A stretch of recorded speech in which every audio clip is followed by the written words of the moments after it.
some challenges in the Court of Appeals. So now Visa and MasterCard are not enforcing in those 3 states. So just a simple scenario of explaining how surcharge works is a bottle of water scenario I like to use. You're a consumer, you walk into a store and you grab a bottle of water, and it's advertised behind the cooler at $1. You go to the counter, present your credit card, and a surcharge is added, thus making that total $1.04. That's pretty much the simple, straightforward of how surcharging works. Yeah, so that I didn't have those readily available on me. There was someone who had them. I can get them. It's posted. So it's posted. So Visa's got them. The simple Google search will get them. Texas is one of them. Maryland, I think Pennsylvania, but they are posted on the Visa rules and regs. Section 5.6 in the regs is where that section actually is. Okay. So the next one is, well, what's a cash discount? So cash discount is where it's you incentivize a merchant, you incentivize your consumers a lower cost for their goods and services if they pay in cash. The famous example most people recognize is gas stations, where you see advertised price for unleaded $3, but then beneath it is a cash price of $2.85 or something. So following the bottle of water example that I like to use, you walk into a store, you grab a bottle of water behind the cooler, it's posted at $1, but then beneath it has a cash price of 94 cents. So that when you go to the counter, you're paying that lower price. So then the question is cash discount surcharging? No, unless the program operates like a surcharge. And the differences and the key around it is, how the advertising and the pricing is done, and then if a fee or at the checkout, the price goes up. So the example that I like to use again is bottled water. So if you go to the cooler to grab your bottle of water for $1 and you bring it to the counter and you pull out a card and it's now $1.04, regardless if they say it's a customer service fee, checkout fee, whatever fee, the card branch will deem that as a surcharge. And if you come to the counter and you present cash and you pay $1 and it was advertised as $1, that's not technically the sense of what a cash discount is supposed to be. So that is the key differences. So it really depends on the structure of your program and how it's being sold.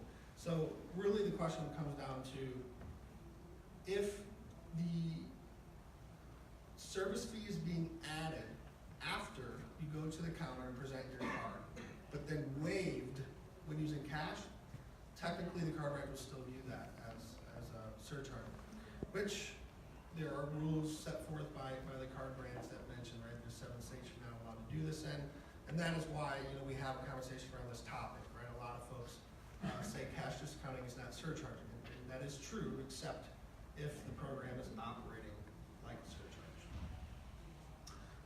So the question is, are these programs allowed? Yeah, absolutely, they're allowed. You can sell the program, you can operate the program.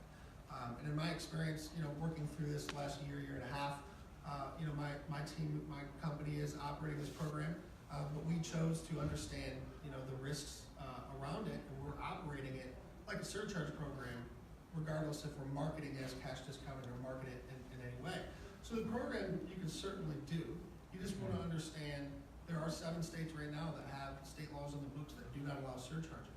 So we don't operate in those states. Also, you can't charge the fee, regardless of what you call it, on debit card. So you want to try to avoid that as well. So really, if the question is, can you do it? Yeah, absolutely you can. And the point is just understanding the risks that are proposed to you if you do get what we call violation notice. So this is where we're going into why the card brands view it this way.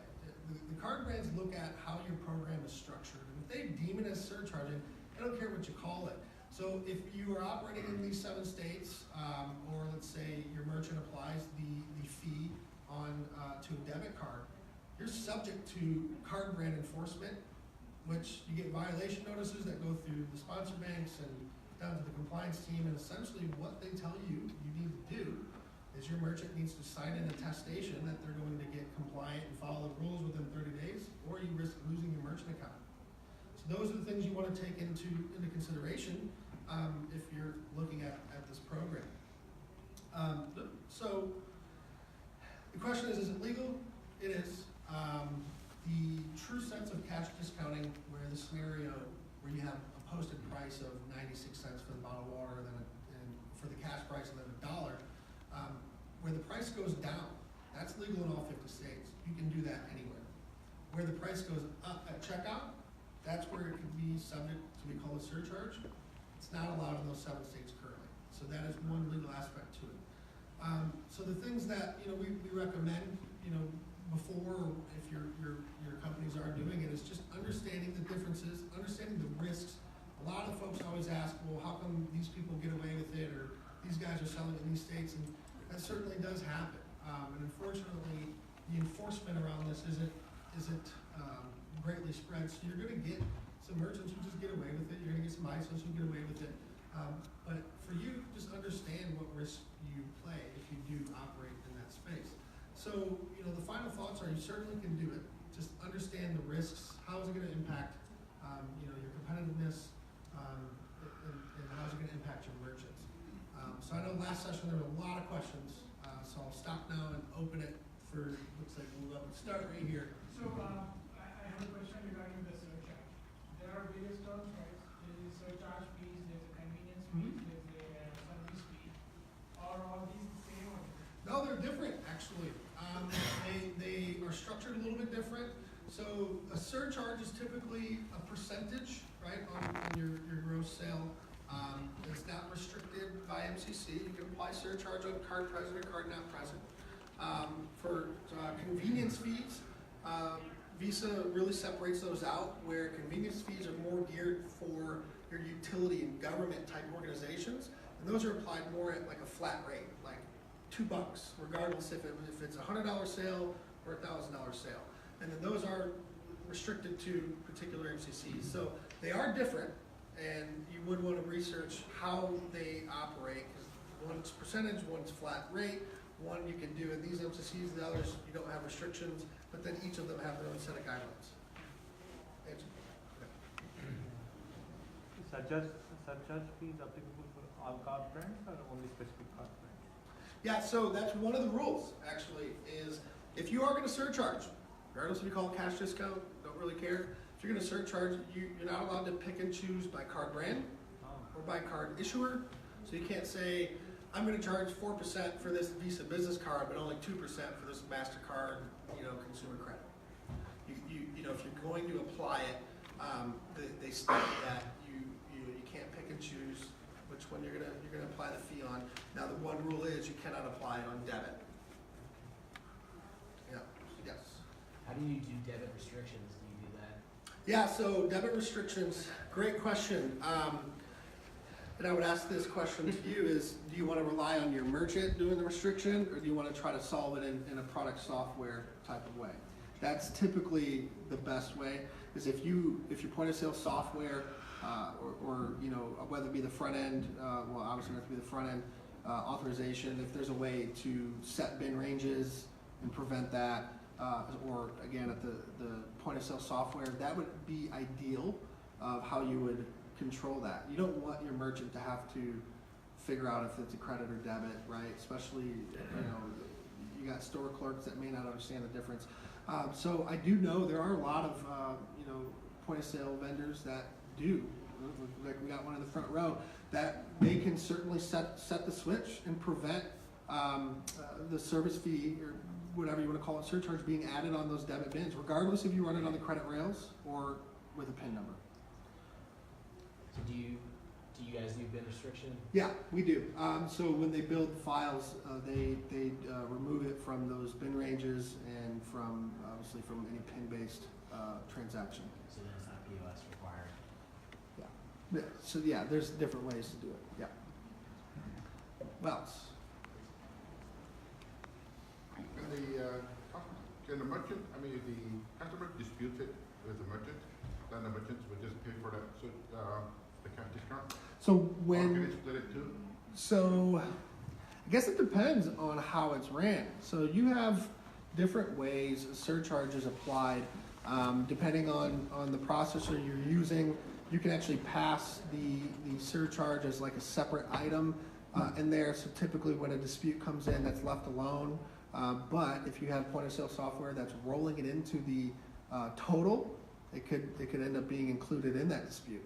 So I guess it just depends on how the merchant is actually charging it, but my understanding is if it's separated out and it's passed as a surcharge in the back end, when a dispute is open, it's supposed to be, well, obviously, unless it's unauthorized, then obviously, you know, you receive your full money back. But if you're disputing, you know, the goods of merchandise or something, they typically would separate those out unless it's baked in, and the issuer wouldn't know that there was a surcharge added. Well, what about and another question is that if the customer says that, oh, I don't wanna pay for this, and can the merchant say that, okay, I'll pay for your cash discount, and, or I can just, you know, let's say $10, and it's, $10.40, 40 cents on that, and I'll just pay 30 cents for you, and you pay the 10 cents, can that be negotiated with the merchant? If the consumer and the merchant can negotiate how the fee is applied? I mean, I don't see why not.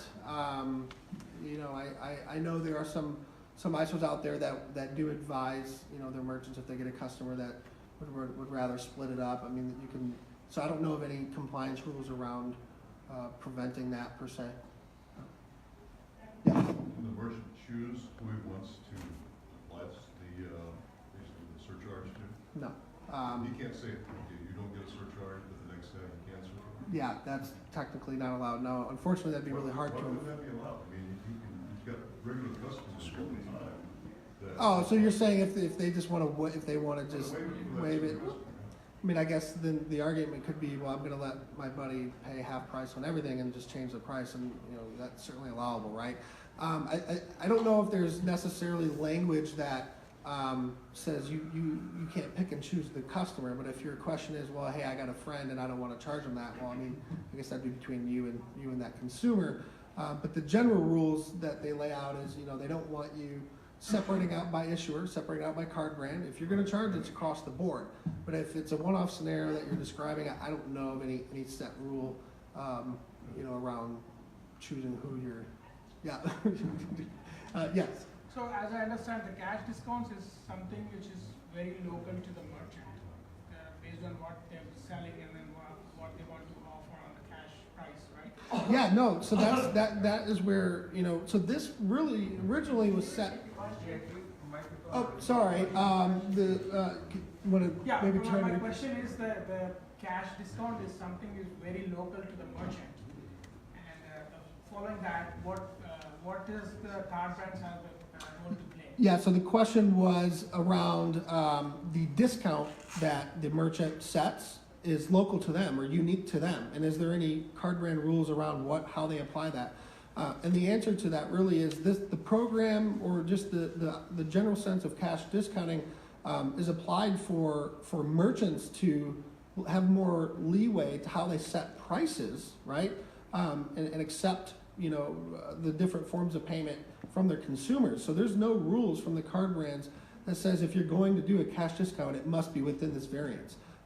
They can charge whatever they want as long as it's advertised correctly, which would be you have your price, but then you have your cash price. So if that variance differentiates between percentages or even a fixed cost, I don't think that really matters, right? So if you're charging something for $10, but then you're only gonna charge $8, you know, for cash, doesn't mean you have to apply that same logic to every product. So I think that answers the question is the merchant gets to choose the discount they're gonna offer in the cash sense. I'll get back to you right in the middle. Does the surcharge apply to the taxed amount or just the cost of goods? So it's technically not supposed to apply to the tax. It's supposed to be applied to your gross total of just the product, and then the tax is added on. Wait, hold on, am I saying that wrong? The item itself. Yeah, the item itself, so what you don't wanna apply the percentage on, the total after tax, sorry. Same goes Yeah, for so, so, Same you, goes for service. yeah, same goes for services, right, yeah, so you wouldn't want to, so if you add on your tax, now you add your $5 of tax, and then you apply the surcharge, no, you wanna apply the surcharge to the cost of the goods and services first, and then apply the tax. So on this surcharge Yes. taxes. I can't say that there's a surcharge tax. I think that would be fundamentally a little bit different, but I'm not aware of that.